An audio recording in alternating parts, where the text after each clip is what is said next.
In this video, we'll keep going through the macromolecules. So we're going to talk about nucleic acids. Nucleic acids include DNA and RNA. And if you just look at those pictures, you can see some of the differences between DNA and RNA.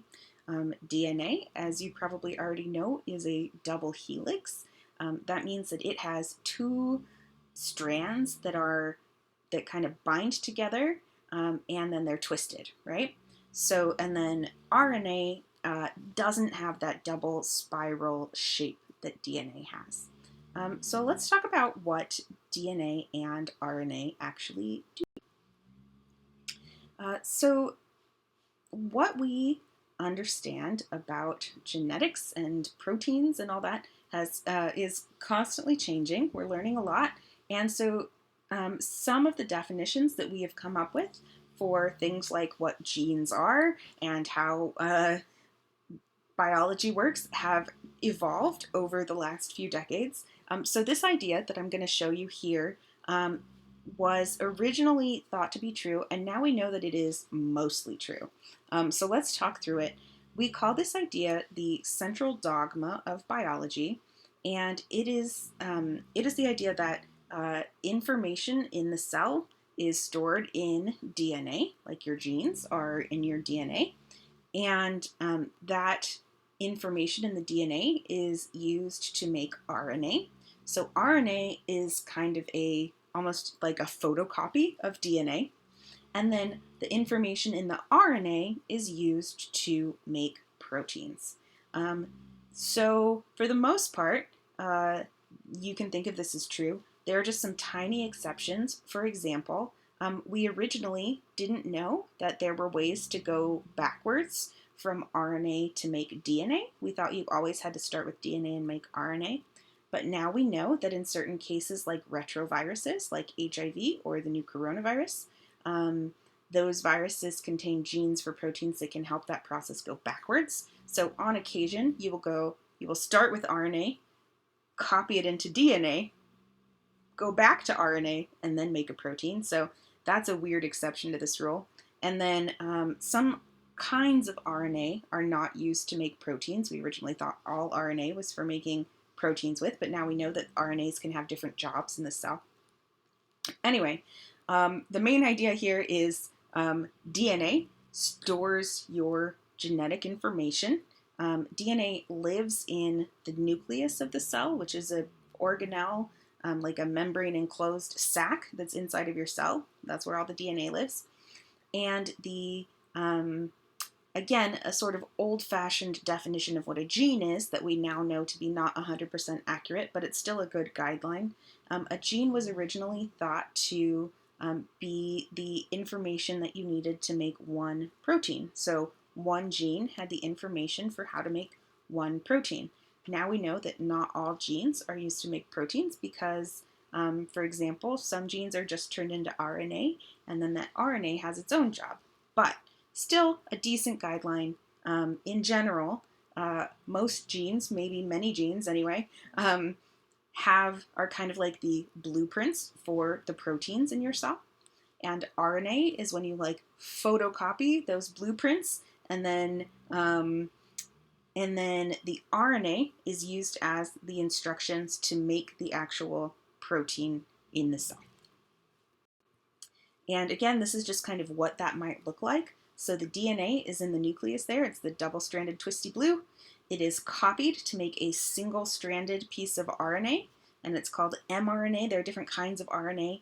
We're going to go through this whole process in detail in a different chapter. So for now, all I want you to understand is like the broad idea of what RNA even is, in case that's something you're not familiar with. So the DNA is copied into a single-stranded piece of mRNA, which is messenger RNA, which is just one of the kinds of RNA that we'll talk about later. That photocopy of the instructions of the proteins is now it's like photocopying something at the library and then taking it out to like the work site to actually make the thing, right? So that mRNA is transported out of the nucleus into the cytoplasm, so just like the rest of the cell.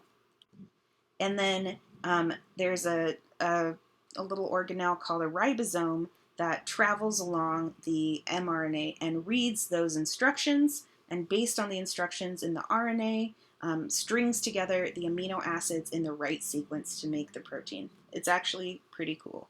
But yeah, so now you know the functions of DNA, RNA, and a vague idea of how proteins are made. So, nucleic acids are the polymer. The monomer is called a nucleotide, and it looks like this. So you have from, let's see, right to left, you have a nitrogenous base. So a nitrogenous base, it has nitrogen in it, lots of nitrogen there, and it's either going to look like one or two rings, depending on which one it is.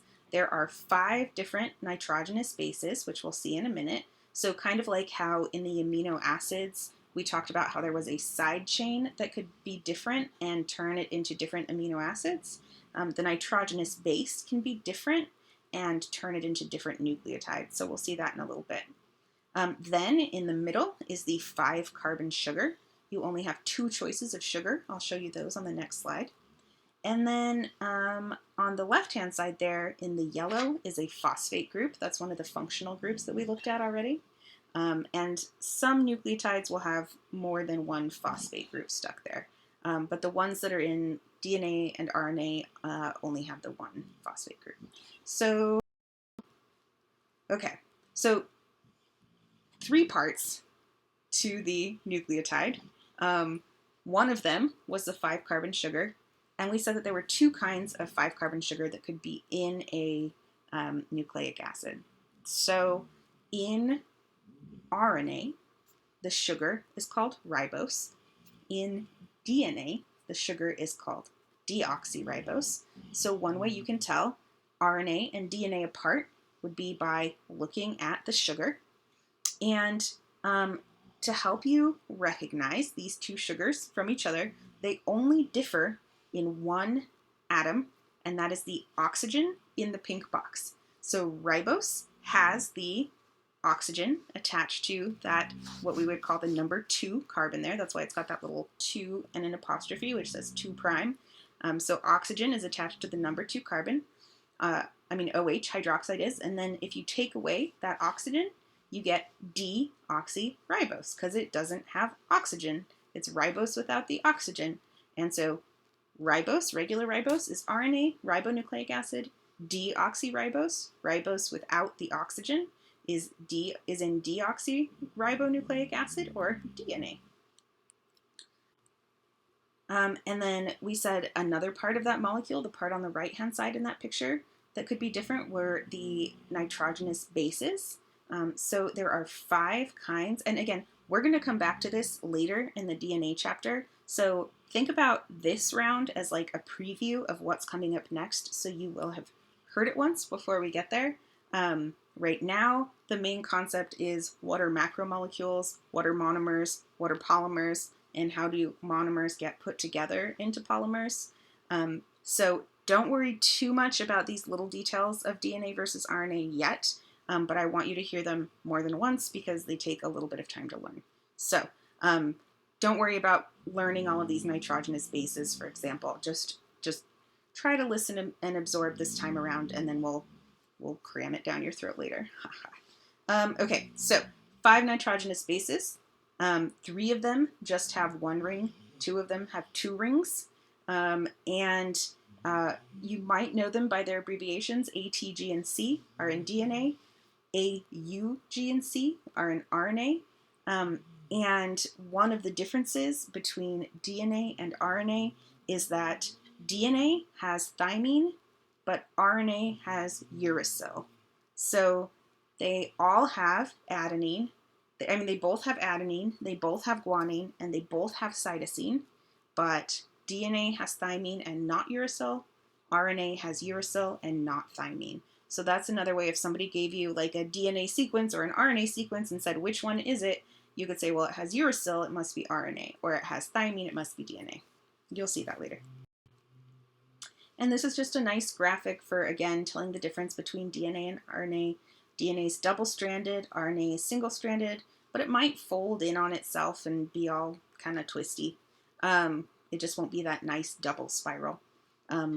DNA has deoxyribose, RNA has ribose, and then they both have cytosine, guanine, and adenine, which you see in the middle, but only RNA has uracil and only DNA has thymine. So that was the monomer, the nucleotide, and in order to make DNA or RNA out of that monomer, you just string them all together in a row. So what you see here is that the sugar grape, the sugar group of one nucleotide binds to the phosphate group of the next nucleotide. And so what you end up with is what's called a sugar phosphate backbone, where it says green is the sugar, yellow is the phosphate. So it's going sugar, phosphate, sugar, phosphate, sugar, phosphate, sugar, phosphate. And then all of those things that are nitrogenous bases point toward the middle. And it's actually the nitrogenous bases in the two strands that hold the two strands of DNA together when it's, forms that double helix, because those nitrogenous bases can form hydrogen bonds with each other. So anyway, again, we'll get there. Main idea here, monomer is the nucleotide, polymer is the nucleic acid. And something else about nucleotides is individually, they can have the job of carrying energy. So this is a picture of ATP, which stands for adenosine triphosphate. It's triphosphate because it has 3 phosphate groups there. Do you see the 3 P's on the left-hand side? And the cell uses ATP for energy. It'll break off a phosphate group, and that releases some of the energy that's stored by virtue of that chemical bond. And so, so nucleotides can have jobs all by themselves, even when they're not in DNA or RNA. And that is especially energy storage. All right, so quick recap. Let's see here. We started with proteins. So what is the monomer? Can you remember the monomer? It's the amino acid. What is the polymer? It's the protein. That's kind of cheating. Okay, the next one was carbohydrates. What do you call it when you just have one monomer of carbohydrates? It's a monosaccharide. So what do you call it when you have 2 of them stuck together? It's a disaccharide. And if you have many of them stuck together, it's a polysaccharide. And then, let's see, nucleotides. Oh, I did that backwards. What's the monomer for nucleic acids? It's a nucleotide. What's the polymer? It's a nucleic acid, meaning DNA or RNA. And great. So then let's do the same thing really quickly with functions. So proteins. What do proteins do in the body? You could have like 82 answers. They're like the magical machines that do everything, right? What do carbohydrates do? So they are involved largely in energy storage or just like short-term immediate energy use. And they are involved in structural stuff like crunchy chitin or cellulose in wood. And then what do nucleic acids do? They store genetic information and they give you instructions for how to make proteins. Okay, next video will be lipids.